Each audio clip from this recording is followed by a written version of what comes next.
Good morning. Welcome back to the space between, the only place to be for the dreamer, the doer, and the overcomer. I have a very special guest today with me in the studio. He is a dynamic author, faith leader, youth mentor with decades of experience in ministry, known for his passion and commitment to empowering youth, people, and revitalizing church communities. He has dedicated his life to bridging the gap between tradition and modern faith. His works reflect a deep love for authentic discipleship and meaningful spiritual engagement, and author of the newly published book, How the Church is Failing, the Next Generation, and What We Can Do About It. Mr. Andy Massey, thank you so much for taking time to land in the space between. I'm looking so forward to this interview today, buddy. John, thanks for letting me come in and speak on something that's so close to my heart. Yeah, so Andy and I met a while ago, and we met through Every Man a Warrior, and this book focuses on discipleship for men, which is kind of like in alignment with the book itself. And Andy, why is this book so important to you? Why did you feel like you needed to get this out to the world? Well, it impacted me when I went through Every Man a Warrior, the program you were just talking about. In 2014, I went through, I was going through a tough time in my life and was able to go through Every Man a Warrior for the first time. And when I got done with it, I walked out one day and I couldn't believe how this wasn't everywhere. This wasn't like just everybody was doing this. Every church was doing this because there's so many different men that I knew that needed this. This was such an important thing that was just not being done. And during this past year, I had another tough time and some free time on my hands where this book was something that was pressed on my heart when I went through Every Man a Warrior in 2014. And then this time again came around and the Lord kind of prompted me to remember that he had given me his book before to write. And now I'd had 9 years of doing Every Man a Warrior and seeing those 9 years of living with men in their lives and their struggles and discipling them with this program of Every Man a Warrior. And it was just like, okay, this is something that still needs to be written because it's still not being done in the church. And when I talk about the title of the book is an accusation, it's a how the church is failing, the generation behind it.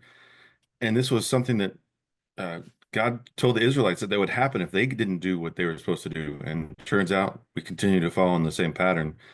And this was why I thought this book was so relevant still today, even though 9 years ago was when I first started to try and write it. And there was some difficulties where uh, spelling has not always been the easiest thing for me. And now that I have the ability to dictate to my computer, and also I have Grammarly to help me out with putting my thoughts properly in a line so other people can understand what I'm saying. Those are two things that have definitely helped me to write this book and bring it to date today, where speech dictation wasn't that accurate before. There was a program in 2011, I think, or 2010. It was called Dragon. And I was like, oh, this is amazing. And that's when I first started getting involved with it, but it was not as accurate as it is today. And it just all of the experiences that I had in those 9 years really poured into this book. The men that I met, the books that I read, and just things that I experienced, and it's amazing. I mean, to be able to have the opportunity to write this book and to impact people as it's been doing, and the phenomenal response I've been getting back from people has been amazing.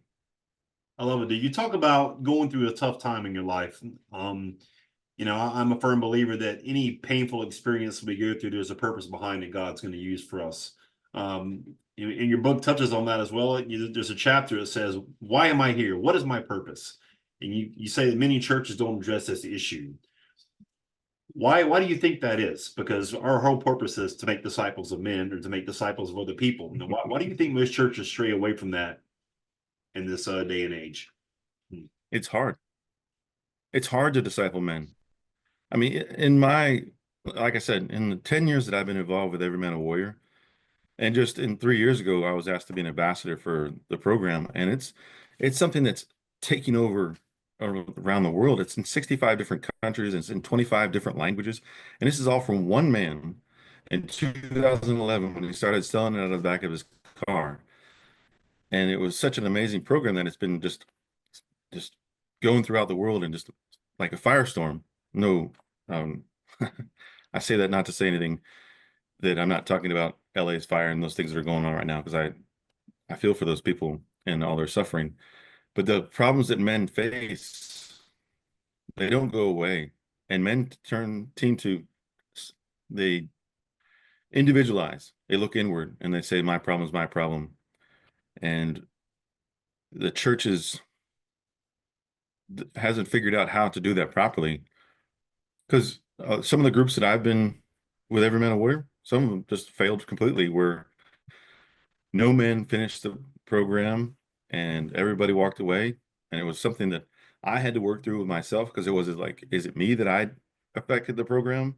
Or was it they just weren't ready for it? Or what was it?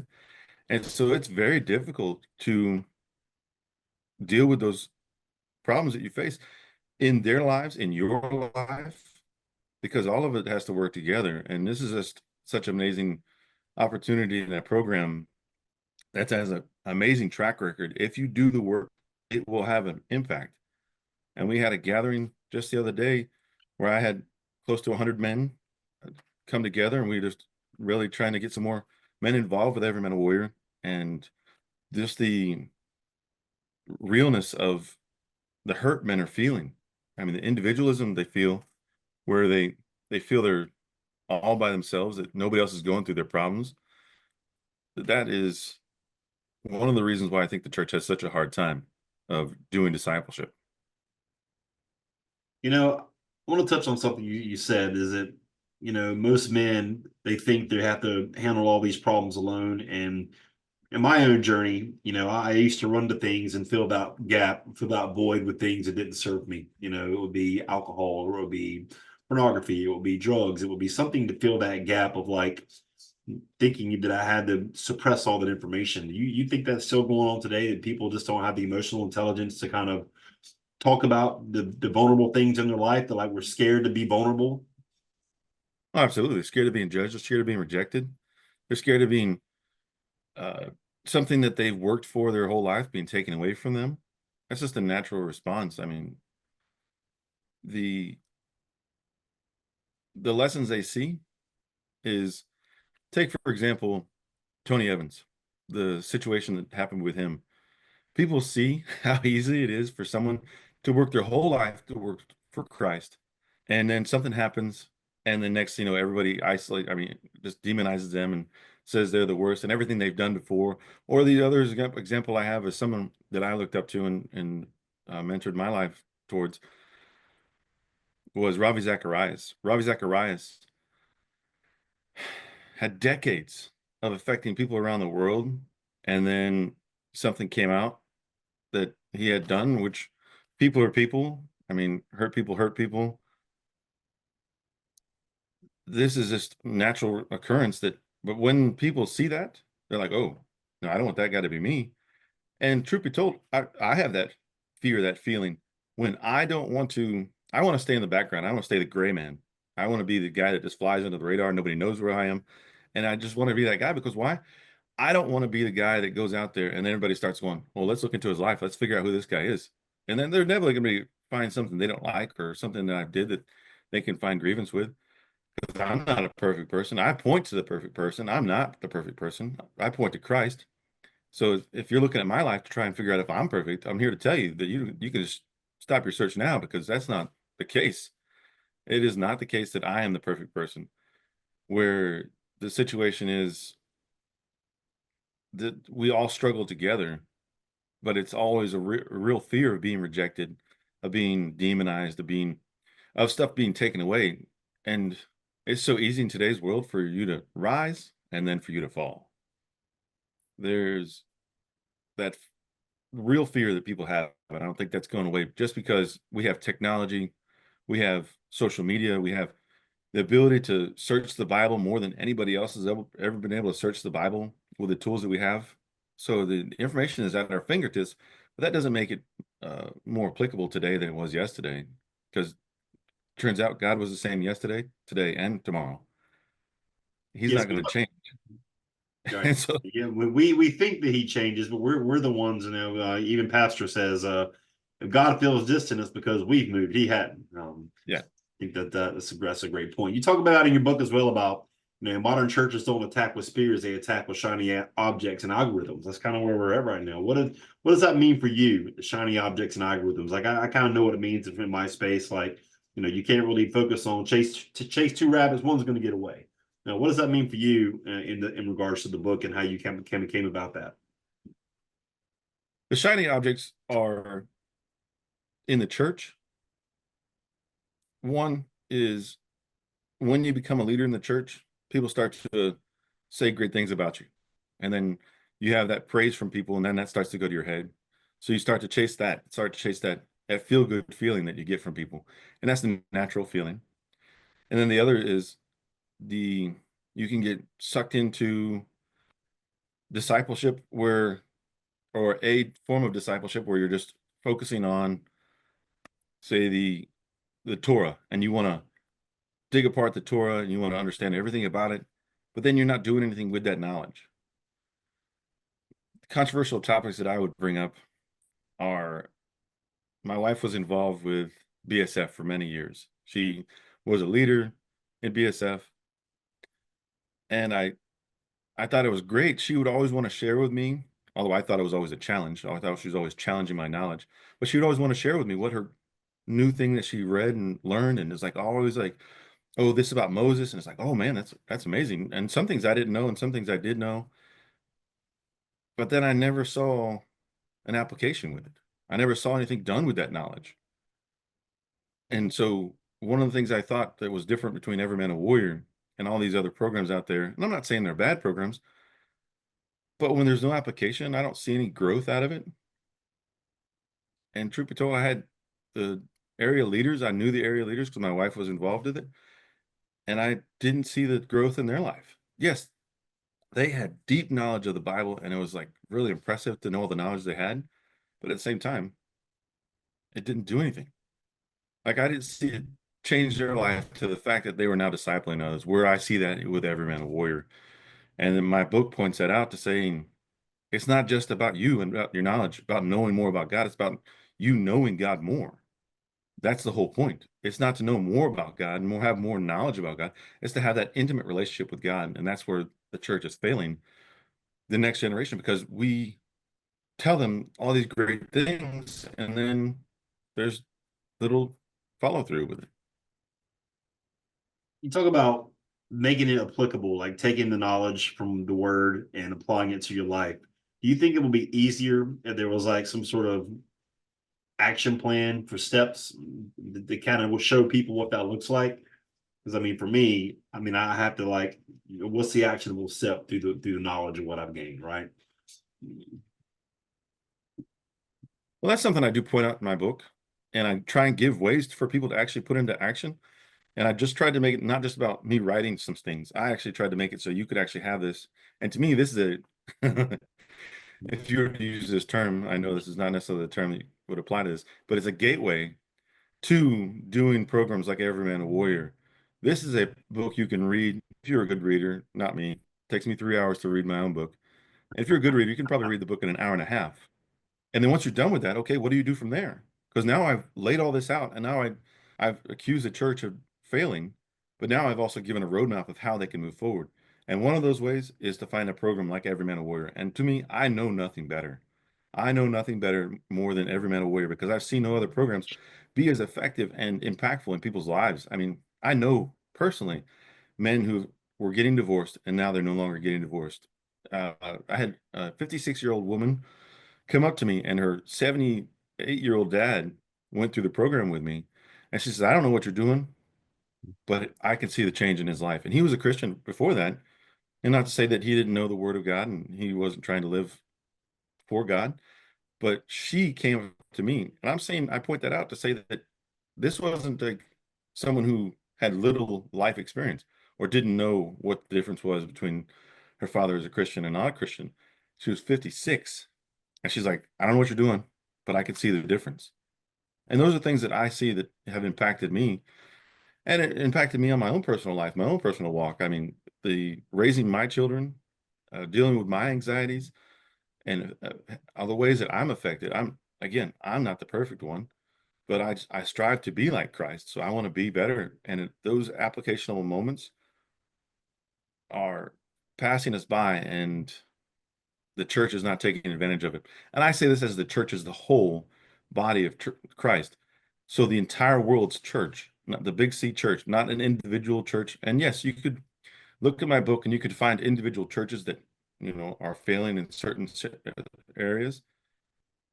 But I'm not trying to point at a specific church. I'm not trying to point at one church building or one pastor or one set of deacons. No, I'm saying this is a problem from growing up in the church from my youth all the way till now. This is not something that I've seen this changed, even with all these programs, because it's just not being identified properly and then applied with the knowledge that we have now. And so with my book, this is not necessarily a one book that meets everybody's needs, because I've been given some criticism on it that I think that when I'm addressing it towards men, I'm saying the church isn't discipling men. And then if you could read that book, you could say, okay, well, the church is failing women too. They're part of the next generation. And I say, yes, that's true. But to me, that can be addressed when I disciple the man, then I disciple the wife, and I disciple the children. And then it's generational. And then that impacts communities, that impacts countries, that impacts the world. But if you don't disciple the man, then the children see that the father's not living up to the expectations that they supposedly talk about at church. And they're like, it's all a game. They're hypocrites. I don't need to do anything there.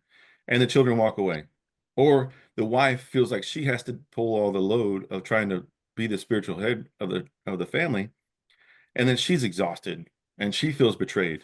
So again, if you disciple the man, and I'm talking about men, I'm talking about discipling. For me, every man a warrior is 16, 15 years old and then up. And if you're not dead, you're a part of that group of age of men that I would disciple.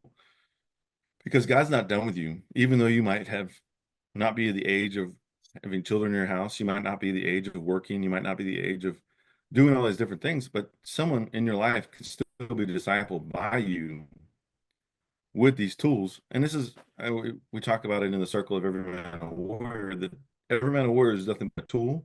Just as my book is nothing but a tool. It's a simple read, in my opinion, a simple read that people can get into and then look at what they are doing and say, okay, where am I going from here? And I give lots of resources in the back of my appendix that people can look in and say, okay, this isn't just a once and all read. Now I have a 21-day study that is designed towards leadership to help people step into that leadership role. There's the study guides in there that I have in there for if you wanted to use this as a group study. The book is a group study. It could be used as a group study. And then again, all the appendix I have in there. This is meant to be a tool to be used. And then again, this is just to help other people succeed in life. This is what Every Man a Warrior is about. This is what my book's about. And I do it. This interview I'm doing is something I don't want to do because, again, I don't want to be a public figure. I know that I'm flawed. I don't want to be out there and say, oh, look at my book. And then people start going, oh, let's look at Andy. I'm like, no, time out. Again, said it in the beginning. Still, I know I'm flawed. As Paul said, he was the chief of sinners. I'm like, hey, Paul, you need to share some room on the podium up there, buddy.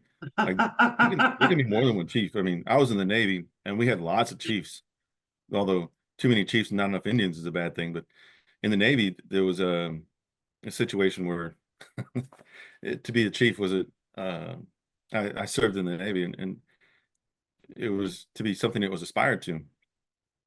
But again, if you had more than one chief, you had to learn how to work that out. And I say that with Paul. I mean, he said he was the chief of sinners. And I'm just saying, Paul, share some room on the podium up there, buddy. Because I believe I'm a pretty good sinner myself. Yeah, we're all broken, man. I mean, I think that's why it's really hard for us as human beings to wrap our mind around just how perfect Jesus was, because we're so broken. Like, how could he ever be so perfect? Because we just know that for us, that seems so unattainable, just because of the world. It is unattainable. Yeah, it is. We talk about action a lot, and you said something in your book as well about faith in action. Why do you think it's so difficult for us to activate and take action with our faith? Is it because we can't see it? We have to trust something we can't see. Is that a big part of it for you, you think? I do so. I believe so. And it's so slow in the incremental development of it because we want the instant gratification. We want to put things in the microwave. In 2.5 minutes, we have a bag of popcorn. Where we didn't look at now you have to grow the corn, where you have to put the seed in the ground, grow the corn, shuck the corn, dry the corn, and then you get the ability to have popcorn once you heat it over the fire. We want it in 2.5 minutes. And so that's really difficult in an age where we think we have all of the knowledge. We think all of the knowledge is available to us, and we want all of the results immediately. And that's not how it is. The For example, Every Man a Warrior, when I started doing it with First Baptist of Indian Trail, it took me it took us to get to where we are now 3 years. And we've had somewhere between 150 and 170 men go through it. But that takes a long time. And then to get them to where they're willing to come back and be disciple leaders, disciplers, as they're called to be, and to say that I have to wait for that, that is part of the Great Commission. So that should be like every Christian should be just ready to do it. Like as soon as I disciple you, that should be your call. Like there should be no question. That's your job. Everything else, Paul was a tent maker, but his primary job was a discipler. The tent maker was to fund his ability to be a disciple maker. We look at our job as that's the primary thing we're supposed to be doing. No, you could be a carpenter, you could be a mechanic, you could be a doctor, lawyer, whatever you want to be. Those are all to be able to fund the mission of discipling, of spreading the gospel, of baptizing in the name of the Father, the Son, and the Holy Ghost, just as it says in Matthew. And that's something that takes time. It takes time to develop people because you don't know where they're coming from. We're we're looking at this as this is a new thing, like but this is not something that's new. This is something that's should have been done many, many, many generations ago. And right now, we're just trying to bring the church as a whole back to par. What is par? That everybody is discipling. Par is not, it's not an eagle. You're not shooting it in one shot or a hole in one. It is, we're just getting back to par. We're learning how to get to the point where we're actually doing what's actually required. To me, standards are standards. If you hold standards, people want to say you hold standards that are high. Like, no, the standard's just a standard. You just happen to be holding the standard and unwilling to reduce it. And that's one of the things that we've learned in Every Man a Warrior is you cannot reduce the standards. You cannot water it down and expect the same results because you're dealing with life and life's going to continue to be as hard as it was before. And so if you're not preparing men to face that challenge, you're just setting them up for failure. And so this is something we have to continue to be vigilant at maintaining the standards of keeping them high. Yeah, I mean, I love the instant gratification piece of this because I definitely think that we are definitely living in that world. And you speak about that as well in the book, as far as we spend time chasing fleeting pleasures. But you think that's part of the reverse of instant gratification? Like we can't get what we want fast enough, so we're just going to go over here and please ourselves as quick as we can with whatever. I mean, absolutely, because there's so many things to be distracted on. The thing that I think it's people want today is they want comfort at no cost. When I say no cost, they want to be able to jump into a situation where they're already making 6 figures a year and they've already achieved, they already have a house, a car, the boat, the summer house, and all these other things. They want all that, but they want it out of the gate. They don't realize that the people that have that have been doing that for many, many years. And they look at it like, oh, I want that. And so they chase those simple pleasures. And one of those simple pleasures could be spending money on Amazon. Like they see something that's cool that somebody else has, and they're like, oh, cool, I want to get it. And they look on Amazon and they can buy it. Now, did they budget for it? Did they put that in their planning to understand how much that's going to affect them in the future? No, absolutely not. They had availability on their credit card and they're like, ah, purchase. And so and there's so many things like that we want to do. Like it could be like that with giving to the church. Somebody wants to give to the church and they're like, oh, cool, the church needs this, so I want to give it. Like, okay, well, hold on. Can you afford that? Is that something you need to do, even though you want to do it? Or does that something other people will do? Because for funding for the church, turns out God owns the cattle on 1,000 hills. He doesn't need your money. the church is going to survive. And if the church needs the new building, that's a totally different story than what God's church is. Church buildings are not God's church. Church buildings are a facility to facilitate the meeting of the church. We are not to be chasing after the biggest and best screens for the church, the smoke machines and all these things. Those are great and they help facilitate the worship and bring you into that environment where you can worship. But those aren't things that we need to be chasing immediately, or the things that we need to substitute for the real work of being a Christian. Being out there and being the hands and feet of Christ, knowing the people around you, knowing what their hurts are, where you can help. Those are more important than fixing that instant gratification that we chase after when things aren't working out. Like we didn't get the results we wanted. Say if you're going to the gym and you want to gain 20 pounds in a month of muscle, and you might gain 3 pounds. And then you're like, well, what can I buy to help me facilitate what I want? And there are people out there, there are plenty of people out there to try and sell you everything.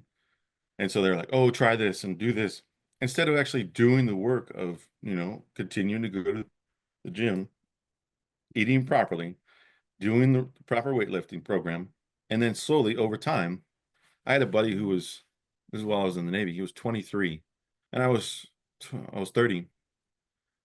And he wanted to like gain muscle the way his dad had muscle. So he wanted to be as big as his dad. And I was like, you're only 23. You're burning off more than you're putting on. And so I was like, hey, just calm down and just give it time. Your metabolism will slow down and you'll be able to gain the muscle you want in time. But he wanted it now, and he would spend enormous amounts of money trying to gain that weight up front instead of realizing that over time you will get there if you just continue down this path. It's like the scripture memorization that we have in Every Man a Warrior. People want to do it, and they're like, oh, I want to have that scripture memorization done. And they have to realize that it's going to take time. It's going to take effort and someone holding you accountable so you can have that scripture memorized, so you can actually apply it when people ask you something. And like Matthew 22:36-38, teacher, which is the greatest commandment in the law? Jesus replied, to love the Lord your God with all your heart and your soul and your mind. And this is the first and greatest commandment. And that has to be something that's learned. And then you start looking at it like, how is that applied? And then you also have to look at the second part of that, which is 39 and 40, is to love your neighbor as yourself. And then you have to do both of those to make sure that you're living out the commandment. And he said, on those two laws, all of the laws and prophets hang. And what does that mean? That means you're committing yourself to God, and then you're committing yourself to your neighbor to love them. And you can't do one without the other. And I say that in my book. And it's just like how to do that by intentionality, with the slow mentality or the mentality that it's going to take slow, methodical training to get to where you want to be. You're not going to just push a button, watch a video. And we have all these people that want to TikTok and Instagram and make sure things are just like easily accessible. Or you follow me and I'll show you how to build wealth through buying homes, or follow me and I'll show you how to build wealth by playing the market, or follow me and there's so many people out there that are selling, and not necessarily they're lying to someone, but not everybody's going to be able to do that. And they're not trying to make sure everybody does it. They're just trying to make sure they get the money from you to Yeah. train you. And then if your circumstances don't work out, they're like, oh, I'm sorry to hear that. Yeah, I mean, there's no guarantee for success for sure. I mean, I see it all the time in the podcasting space. Is launch a six-figure podcast in 90 days. It's not going to happen. It's not going to happen. My first response is, "Where's your podcast at?" Oh, you don't have one. Well, how are you trying to tell me I can make six figures in 90 days if you don't even have one? It's crazy because people don't think about that stuff. That they like, oh, I want six figures in 90 days, and then they pay Me too. $5,000, and the guy's like, thanks for the $5,000. I'm out of here. You talk about connection in your book as well. You touched on that a second ago. And why do you think it's so critical for connection when it comes to our faith? Well, the Bible talks about how if one man's by himself, pity the man who's by himself, because he has no one to help him pick him up. And the song, lean on me when I'm not strong, and I'll be your friend. I'll help you carry on. That's an important thing to realize, that we're all going to fall down. And then if you have no one there to pick you up, it's going to be that much harder for you to come back. And the devil's always there to try and tell you that you're a failure, you're not going to measure up, you're not adequate enough, that you're doing things wrong, or whatever else he might be able to tell you in your head.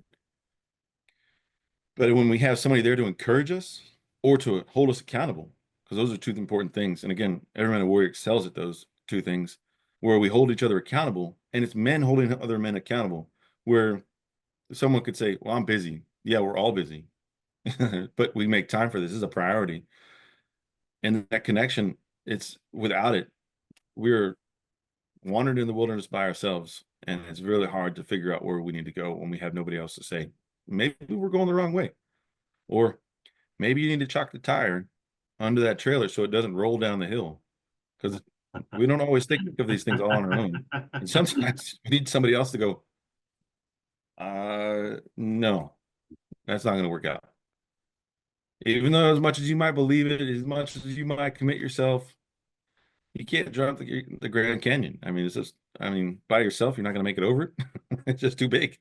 Right. So you have to have somebody else there sometimes to help you understand that what your expectations are, what you're doing is not going to hurt you, or it's going to harm you and not help you. Yeah, I mean, accountability, that's a big word. And I think most people, that's what they need. They just don't know that that's what they need until they get in a situation to where, oh God, I need to make sure I do this, because they're gonna ask me that I do this, and I don't want to show up and say I didn't do this, because I don't want to be the one that's kind of left out in the cold when it comes to putting in the work. But I think we all need accountability in every level of our life at some point. Yeah, with that being said, something that also needs to be mentioned when accountability, it has to be done in love. Because you can hold someone accountable to the point where they feel like they failed and they won't succeed, and so they just quit. And so that's a very important thing to understand when you're holding people accountable, is you need to do it so they feel empowered to be able to overcome whatever the situation is. Where I see that in Every Man a Warrior, where men they might have missed a week and they didn't do any quiet times, they didn't do their lesson, and then they come the next week, and next thing you know, they've missed 2 weeks. And now they're thinking, well, everybody else is maintaining, everybody else is memorizing their scriptures properly, and I haven't done it, I'm failing. And then they just quietly quit and they make up a reason. I generalize and I say they make up a reason. They might have reasons that come up in their lives that they can apply to this situation. And so that reason they apply is they look at it and say, oh, well, I got this thing going on at work, or my daughter's sick, or my wife's sick, or I'm not saying these things aren't hard, but they now use those as excuses to justify why they fell behind, and now they're justifying quitting because life got hard. I'm pretty sure life just didn't get hard. It was already hard, and now we're just using that as an example. But now, with holding people accountable, you're doing that in love, and you're saying, "Hey, come on, you can do this. I can help you. What do you need? Let's pray. Let's talk about this. You can help them understand that their circumstances aren't the end of everything. They're something that they can overcome, and it's with the support of others. But again, when you're by yourself, you're in trouble. But when you have other men around you to come and help you and understand that this isn't the end, yes, losing everything in financial disaster is hard. Filing Chapter 11 bankruptcy or whatever chapter you wanted to file, that stuff's hard. Or having your wife have cancer, yes, those things are hard. But running away from people that are holding you accountable to help you grow is not the right thing to do. And it's sad to say that's what sometimes we run away from the responsibility because we're, oh, this is too hard. We're trying to say, hey, yes, those things are hard, but yes, you're going to get through this. Tomorrow the sun will rise, and tomorrow's a new day. And turns out God's grace and mercy are still there. And with the love of Jesus Christ, you still can overcome all this with the difficulties that you might face. And sometimes those seem so insurmountable, but they're not. I mean, there's many people that have gone through all of the things that we've been through, and they're still here. And so we need to take comfort in that, and knowing that we're not alone, knowing that we're not the first one to sacrifice or hurt like this. And yes, you could find a new thing that no one else has ever gone through before and say, this is my thing. Like, true, but it's still the similar things that people have gone through before. And we just need to understand that with that support from other people, the accountability that we get, that in love, that accountability can help us through. I love it, man. Andy, I appreciate your time today so much. What's the best way my audience can get in touch with you, to get the book, to reach out to you on social media, website, any of that stuff? I'll put that in the show notes. But what's the best way for people to reach out to you if they're interested in Every Man a Warrior or anything that you're involved in right now? Well, Every Man a Warrior has a website, everymanawarrior.com. That one's an easy one. And then my website is the nextgenfaithbook.com. So nextgenfaithbook.com. And then Amazon, digital platforms where they can find the book, but Amazon, you can get it in paperback, hardback, digital, and also Audible. And a shout out to Andrew Jensen for doing the audiobook for me. He did such a phenomenal job, and the opportunity to listen to him on that, read the book is, I love listening to it myself. I still get things out of my book myself. And the situation where you can get it on all those different platforms, you can get it on Spotify. You can also get it on Apple Books or Apple Books. And so there's many different ways to get it that are available to, but yeah, nextgenfaithbook.com is my website. And then the website to get the hardback and paperback, they get those on Amazon.com. If they search for how the church is failing the next generation and what we can do about it, it'll pop up. They can also search my name, Anthony Massey. It'll pop up. Although there are books that I didn't write that Amazon wants to say that are my books. I didn't write any cookbooks. I didn't write any other. This is the first book I've ever published. So there's no other books that I've ever written that are out there. But yeah, Amazon's the primary way that you could get the books in your hand. Or if you know me, if like you're in my sphere and like you like personally know me, you can actually get the book from me too. But for all those who've read the book, I encourage you to leave reviews on all those different platforms because they help other people see it and to know what it can do for their lives as far as helping them understand where they might be or what they can do about fixing this problem and how the church is failing the next generation. Awesome, man. Yeah, I love it, man. I will put all that stuff in the show notes for my listeners in the world to see. And I thank you so much for your time today, brother. Thank you, Sean.